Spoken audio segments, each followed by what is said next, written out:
どうしてなのかした後で考えようじゃじゃじゃ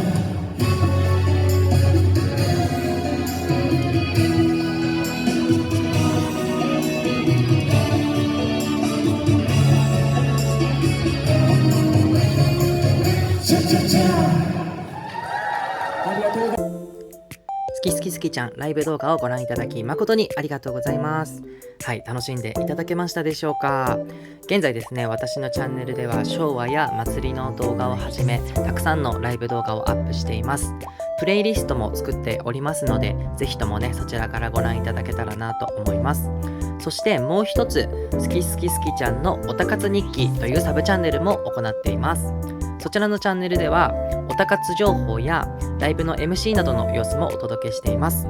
いろいろな動画をアップしているので、ぜひそちらもご覧いただけたら嬉しいです。これからもですね、いろんな動画をアップしていきますので、ぜひとも好き好き好きちゃんチャンネル登録していただいて、高評価などもいただけたらとっても嬉しいです。これからもよろしくお願いします。欲を言うならばコメントやシェアなどもねしていただけたらとっても嬉しいです。こちらにおすすめ動画のリンクを貼っておりますので、そちらもぜひご覧ください。以上、好き好き好きちゃんでした。